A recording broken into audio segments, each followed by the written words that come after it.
আসসালামু আলাইকুম রাসেল ভাই, আশা করি ভালো আছেন। বলবো না আপনি ভালো আছেন কিনা, কারণ আপনি সবসময় ভালোর দলেই থাকেন। তো রাসেল ভাই, আমার একটা ঘটনা বলবো। যদি ঘটনায় কোনো ভুল ত্রুটি হয়ে থাকে, আমার ক্ষমা সুন্দর দৃষ্টিতে দেখবেন, কারণ এটা হচ্ছে আমার boat.com-এ প্রথমবার কোনো স্ক্রিপ্ট পাঠানো। তো রাসেল ভাই, আপনার কাছে এটাই অনুরোধ, আপনি আমার এই ভয়েস ক্লিপটি মাঝে মধ্যে একটু ভুল হলে আপনি ক্ষমা সুন্দর দৃষ্টিতে দেখবেন। তো প্রিয় লিসেনাররা, আমি আপনাদের মাঝে একটা ঘটনা শেয়ার করতে জায়গা আমার লোকেশনটা দেই। আমি হচ্ছি ভাই জামালপুর জেলা, ইসলামপুর থানা। আমার গ্রামের নাম হচ্ছে পিরিজপুর। তো ভাই, আমি সাধারণত সাধারণ করে একটা ছেলে, মধ্যবিত্ত। আমার তেমন আমি ভাই স্টাডি করি, পড়ালেখা করি। তো আমি একদিন আমার ঘটনাটা আমার সাথেই ঘটেছিল, আমার এলাকায়। তো আসল ঘটনায় আসি আমরা। আমাদের বাড়ির বর্ণনা দিয়ে যাবে, কারণ হচ্ছে আমাদের বাড়ির আশেপাশে যে বাঁশবাগান আছে বা ঝোপঝাড় আছে, সেখানেই ঘটনা ঘটে। আর কবরস্থান আছে কিছু, 3-4টা কবরস্থান আছে। তো ভাই, এই জায়গায় আমার ঘটনাটা মেন। আমার আপনার তো ভাই আসলে ভাই, আপনি জানেন গ্রামে টয়লেট একটু ঘর থেকে বাইরে হয়। তো আমাদের বরাবরের মতো আমাদেরও সেরকমই, মানে আমাদের ঘরের পিছনেই, মানে ঘর থেকে 10 থেকে 12 হাত দূর আমাদের টয়লেট। আবার টয়লেট থেকে 10 থেকে 12 হাত দূরে একটা মানে পারিবারিক কবরস্থান। তো সেই কবরস্থানের পাশে আমার ভাই রাসেল ভাই, একটা কথা বলে রাখি, সেখানে আগে থেকেই ঘটনা আছে আরও অনেক আমাদের বাড়ির পাশেই। তো সেগুলা আর কি তোয়াক্কা না করেই আমরা ওই জায়গায় রাত 3টা-4টা পর্যন্ত ফোন টিপতাম মানে ফ্রি ফায়ার খেলতাম। তো আমরা যে জায়গায় বসতাম আর কি, আমাদের সেই কবরস্থানটা পারিবারিক কবরস্থান। তো সেই কবরস্থানেই, মানে কবরস্থানের ওয়ালের সাথে আমরা চেয়ার লাগায়া বৈশা আর কি, আমি আর আমার একটা ফ্রেন্ড আছে, ওর নাম হচ্ছে আলামিন। তো ভাই, ওর সাথে আমরা দুজনেই সেই কবরস্থানের সেই ওয়ালের সাথে চেয়ার লাগায়া তো আর কি ফোন টিপতাম, ফ্রি ফায়ার খেলতাম আর কি। তো যাই হোক, তারপর ভাই স্বাভাবিক দিনের বেলায় ওই জায়গায় দিয়ে মানুষ চলাচল করে। তো রাত হলে একটু নির্ঝুম হয়ে যায় ভাই, কারণ কবরস্থান তো জানেন ভাই। আমি একটা বলি, সেই আমরা যে কবরস্থানের পাশে বসতাম, আমাদের পিছনে কবরস্থান থাকতো, আবার আমাদের সামনে আরেকটা কবরস্থান ভাই, তাও এটাও পারিবারিক। তো কবরস্থান মানে ভয়ঙ্কর, রাত হলেই নিঝুম হয়ে যায় ভাই। আরও আশেপাশে আছে আরও জঙ্গল, বাঁশঝাড়, বড় বড় বাঁশ, তার নিচে কবরস্থান ভাই, শুনলেই ভয়ঙ্কর। তো আমরা আর কি প্রতি রাতেই সে জায়গায় রাত 1টা, 1:30, 2টা, কত সময় প্রতিদিন মাঝে মাঝে 2টা, 3টা, 4টা পর্যন্ত বেজে যেত। ফ্রি ফায়ার খেলতাম, তো তখন আর আশেপাশে কিছু খেয়াল থাকতো না, যে আশেপাশে কিছু হচ্ছে কিনা, তাও খেয়াল থাকতো না। তো ভাই, আমরা গেম খেলতাম। তো হঠাৎ করে একদিন আমার ভাই জ্বর আসে। তো জ্বর আসে ভাই, আমি রাসেল ভাই, আমি বলে রাখি, সেই জ্বর আসার আগে আমি একটা স্বপ্ন দেখছিলাম। স্বপ্নটা হচ্ছে এরকম যে, আমরা যেই বাঁশবাগানের পাশে, মানে আমরা যে কবরস্থানের পাশে বসতাম, বসে গেম খেলতাম, রাত 2টা-3টা পর্যন্ত। সেই কবরস্থানের পাশে যে বাঁশবাগানটা, বাঁশঝাড়ে একদিন আমি আমাদের ঘর থেকে বেরোয় প্রস্রাব করতে যাই। আমাদের টয়লেটের ওই জায়গায় ছোট একটা গর্ত আছে, তো ওই জায়গায় আমরা প্রস্রাব করি। তো প্রস্রাব করতে গেছি রাত্রে, প্রায় হবে, সরি ভাই আমি একটু মিস্টেক করলাম। আমি স্বপ্নে দেখি যে আমি স্বপ্নে ওই জায়গায় প্রস্রাব করতে গেছি। যাওয়ার পরে দেখি সেই কবরস্থানের সাথেই বাঁশঝাড়টা, সেখানে একটা সাদা অবয়ব দাঁড়িয়ে আছে। তার মাথায় টুপি আছে, তার দাড়ি গোঁফ সবগুলো সাদা, তার পাঞ্জাবির ওপরে আছে সাদা। তো ভাই দেখে আমি অনেকটাই ভয় পেয়ে যাই, যেটা আমার দেখার জন্য প্রস্তুত ছিলাম না। হঠাৎ করে দেখে ভাই আমি অনেক ভয় পেয়ে যাই, স্বপ্নে ভয় পেয়ে যাওয়ার পরে ভাই আমার হাতে লাইট ছিল, টর্চ লাইট। তো আমি সেই টর্চ লাইট দিয়ে সেই অবাকটাকে আমি একটা ঢেল দিই। ঢেল দেওয়ার পর আমি আমার স্বপ্নে আমার জীবন বাঁচানোর জন্য আমি এত প্রাণপণ চেষ্টা করছি ভাই দৌড়াতে, রাসেল ভাই, আমি একটা চুল পরিমাণ আগাতে পারছিলাম না। আমার মনে হয় আমি এক জায়গায় স্টেজ হয়ে গেছি। এনিওয়ে, তো তারপর ভাই আমি দৌড়াতে কোনোভাবে আগাতে পারছিলাম না। তো হঠাৎ আমি আমার ঘরের কানিতে এসে আমি টিনের ওপর জোরে জোরে থাপড়া দিচ্ছি একটা। তো আমার ভিতরে আমার ফ্যামিলির লোকজন ছিল। আমি ভাবছি যে তারা বেরোয় আসে আমার নিয়ে যাবে। তো ভাই কোনোভাবে থাপড়া দিচ্ছি ভাই, একটা শব্দ হচ্ছিল না। তো ভাই আমি হঠাৎ করে ভাই আমার স্বপ্নটা ভেঙে যাওয়ার পরে ভাই আমি ওটা দেখে আমার শরীর একদম ঘেমে যাওয়ার পর ভাই আমি একদম অনেক ভয় পেয়ে আছি, কারণ আমি একা একটা রুমে থাকি, তো অনেক ভয় পেয়ে গেছি। তো এখন আমার আর করার কিছু নেই, তো বাতিটা জ্বলায় ভাই কোনোভাবে সেই যাত্রা পার করি।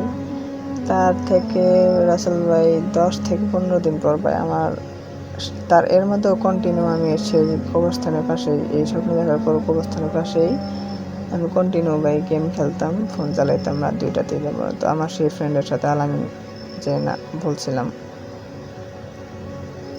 সেই ফ্রেন্ডের সাথে গেম খেলতাম।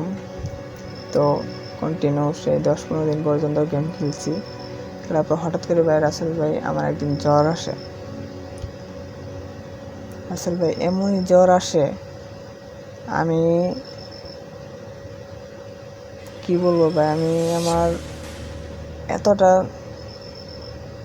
জ্বর আসলে যতটা অশান্ত লাগে তার থেকে বেশি ভাই মনে হচ্ছে আমার গায়ে এক ফোঁটা শক্তি নেই, আমি উঠে দাঁড়াইতেও পারতেছিলাম না। তারপর কোনোরকম ডাক্তারি ট্রিটমেন্ট করে তো কোনোরকম হালকা একটু সুস্থ হই। সুস্থ হওয়ার পর পরের দিন সেই দিনও কেটে যায় সেই জ্বর অবস্থায়। তার ওই দিন রাত্রেই আমার ফ্যামিলির লোকজন বলে একটা কবিরাজের কাছে নিয়ে যাবে আমাকে। তাদের সন্দেহ ছিল যে সেই কবরস্থানের পাশে যে আমি বসে বসে গেম খেলতাম, সেই থেকে আমার কোনো সমস্যা হয়েছে। তাদের সন্দেহ দূর করার জন্য আমাকে একটা কবিরাজের কাছে নিয়ে যাওয়া হয়। সেদিন সকালে ভোরবেলায় নিয়ে যাওয়ার পরে ভাই আমাকে একটা আমাদের গ্রামের একটা বই আছে গোল করে, সেই জায়গায় আমাদের বলে ঘর ধরা, আপনাদের কি বলে, কিন্তু আমাদের জামালপুরে সেটাকে ঘর ধরা বলে। তো আমি ভাই ঘর ধরছি। ঘর ধরার পর সেই কবিরাজটি ছিল একটা মহিলা, তার বয়স আনুমানিক হবে প্রায় 70 বছর হবে, 65 বছর হবে। তো সেই কবিরাজ মহিলা আমাকে দেখে আমি ঘর ধরতে বলে, আমি ঘর ধরি। আমাকে ঘর ধরার সাথে সাথে বলে দেয় যে আমার কবরের হাওয়া লাগছে, কবরের বাতাস লাগছে। মানে আমি এটা দিয়ে কনফিউজ। সেই মহিলাটি কেমনে জানলো? সেই মহিলাকে আমরা কিচ্ছু বলিনি, শুধু বলছি যে জ্বর আসছে তো একটু পানি পড়া, তেল পড়া একটু করে দেন। তো সেই মহিলা আমাকে ঘর ধরতে বলে, ঘর ধরার সাথে সাথে সে বলে দেয় আমার কবরে হাওয়া লাগছে। তখন ভাই আমার মনে পড়ে যায় যে ঠিক আমি ওই দিন রাত্রে স্বপ্নে দেখলাম এই ঘটনা। তারপর আমি কবরের পাশেই চেয়ার লাগায় বসে বসে ফোন চালাই। তো এই ঘটনা ঘটতেও পারে, স্বাভাবিক, ঘটতেই পারে। তো রাসেল ভাই আমি সেখান থেকে ট্রিটমেন্ট করে ভাই অবাস্তবিক একটা কথা বলি যে আমি ভাই ওখান থেকে আমি জ্বর অবস্থায় গেছি সেই মহিলার কাছে। সেই মহিলা আমাকে জারফুঁক করছে, তারপর তেল পড়া দিছে, পানি পড়া দিছে, দিয়ে ভাই আমি বাসায় আসার 5 মিনিটও লাগে নাই ভাই, আমার জ্বর নাই, আমি একদম সুস্থ। আমি মানে একদম পুরোপুরি সুস্থ। মনে হচ্ছে যেন আমার জ্বর বলতে কোনো কথাই ছিল না ওই দিন। তারপর ভাই আমি কন্টিনিউ সেই কবিরাজের কথা মতো পানি পড়া, তেল পড়া ইউজ করতে থাকি। পানি পড়া খাই আর তেল পড়া গায়ে মাখি, মাঝে মাঝে একটু ভাতের সাথে মিশিয়ে খাই তেলটা। আর আমি ভাতের সাথে খাস তেল মিশিয়ে খেতে ভালোবাসি, পছন্দ করি আর কি। তো সেই স্বপ্নের আর একটা বিশ্লেষণ দেই। সেই যে আমি দেখলাম সাদা বাবটা একটা হুজুর টাইপের ছিল। এই জায়গায় সে আমাদের বাড়ির বড় মানে গুরুজনরা বলে যে সেই বাড়িদারেই একটা জিন থাকে। সেই জিনটাকে নাকি আমাদের এই বাড়ির অনেকেই দেখতে পাইছে। সেই হুজুর টাইপের, সে নাকি ভালো জিন। তো সে আমাকে সতর্ক করার জন্য আর কি সেই স্বপ্নটা দেখাইছে। তো কবিরাজটা বলছে যে তুমি আর ওই বারদারের পাশে কবরস্থানের পাশে যাবা না, কারণ তোমাকে সে সতর্ক করার জন্য কবরের হাওয়াটা লাগাইছে। সে বলছে যদি আমি তৃতীয়বার এই কবরস্থানের কাছে যাই আমার বড় ধরনের একটা ক্ষতি হবে। আর সে কবিরাজটা বলতেছে যে কবরস্থানের পাশে যাই আমার বড় ধরনের ক্ষতি হবে, এটাতে আমাকে সাবধান করা হয়েছে আর কি। তো সেই সাদা বাবুটার বিষয়ে বলি, আমাদের এলাকার মানে অনেক মানুষই সেই অভাবটাকে দেখছে। সাদা অভাবটাকে দেখার পর অনেকেই বলছিল, কিন্তু বিশ্বাস করিনি ভাই। সেদিন আমি স্বপ্নে দেখছি, দেখার পর একটু স্বপ্নে দেখলাম ভাই, স্বপ্নে তো স্বপ্নেই থাকে।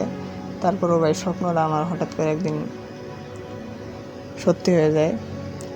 তো সেই অভাবটা আসছিল কোথা থেকে সেটা আমি বলি আর কি। আমার আপন মামাতো ভাই, আমি থাকি ভাই, আমি মেন কথা বলি নেই, আমি আমার নানুর বাড়ি থাকি। তো সেই অভাবটা আমার আপন মামা আছে, মামার বর্তমানে 2টা ছেলে। তো আগে যখন ছিল একটা ছেলে, বড় ছেলে আমার ছোট, ওর নাম হচ্ছে রাকিব। তো তার একটা বড় ভাই ছিল, তার নাম ছিল আরিফ ভাই। সেই আমার মামাতো ভাই আরিফ, তার বয়স 6 মাস বা 3 থেকে 4 মাস ছিল। এটা আজ থেকে 14 থেকে 15 বছর আগের কথা। আরিফ আমার মামা মামির যখন সেই প্রথম সন্তান হয় আরিফ, সে ভাই 3 বছর বয়সেই কোনো একটা খারাপ জিনের কবলে পড়ে সে মারা যায় সে আরিফ আমার মামাতো ভাই। তারপর ভাই আমার মামাদের অনেক 1 থেকে 1.5 বছর পর একটা সন্তান নেয় তারা। সন্তান হয়, পরবর্তীতে সেও ছেলেই হয়। ছেলেই হয় তারপর তার নাম রাখে রাকিব। সে আমার ছোট ভাই রাকিব। তো তার নানুর বাড়ি থেকে সেই প্রথম যে আরিফ, তাকে সে একটা খারাপ বদ জিনে তাকে মেরে ফেলে। তো এই ভয়ে তারা তাদের মামির বাপের বাড়ি যায়া একটা কবিরাজের সন্ধান করে। কবিরাজকে ধরে একটা জিন তার সাথে লাগিয়ে দেয় কবিরাজে, আমার মামাতো ভাইয়ের সাথে, রাকিবের সাথে লাগিয়ে দেয়। কারণ এই প্রথম যেই ঘটনা ঘটছে সেই ঘটনার যেন এর সাথেও না ঘটে, এর জন্য আর কি। তো রাসেল ভাই, আমার মামাতো ভাই লাগিয়ে দেয়, মানে ছোটোবেলার ভাই রাকিবের অনেক অসুখ হইতো, তার শরীরে সবসময় তাবিজ কবজ থাকেই যেত ভাই। যদি ভাত খাইতো সাথে সাথে বমি করে দিত, মানে কিচ্ছু খাইতে পারতো না আর কি, মানে এরকম অবস্থা হয়ে গেছে আর কি। অনেক অসুস্থ হয়ে যেত মাঝে মাঝে। তারপর সেই জিনটা যে লাগিয়ে দিল আমার মামির বাপের বাড়ি থেকে কবিরাজে জিন ওর সাথে দিয়ে দিল একটা ভালো জিন। যখন সে 10 বছরের হয়ে যাবে তখন জিনটা তার শরীর থেকে ছেড়ে যাবে, সেই কথা বলেছিল। তারপর রাসেল ভাই, তার এখন প্রায় 14 বছর বয়স। তো 13 বছর বয়স। তো এখন অবশ্যই তার থেকে সরে গেছে। তো অনেকেই বলে যে মামা মামি বা আমার নানি নানা বলে যে সেই জিনটাই নাকি এই বাজারে থাকে। আমার সেই মামাতো ভাইটাকে নাকি এখনও সে প্রোটেক্ট করে, কারণ তার উপরে কিছু বদ জিনের নজর ছিল। সেই ভালো জিনটা এখনও তাকে প্রোটেক্ট করে। এখন আমাদের বাড়ির অবস্থা ভাই অনেকটাই ভালো, আলহামদুলিল্লাহ।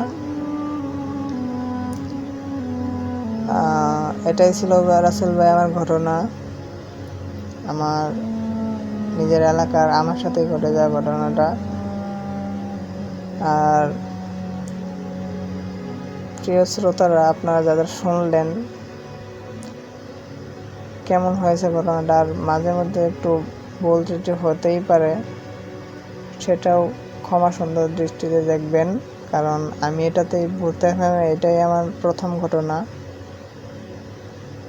আর রাসেল ভাই, পরবর্তীতে আমি আরও ঘটনা দিতে চাই, যদি এটা সিলেক্ট হয়।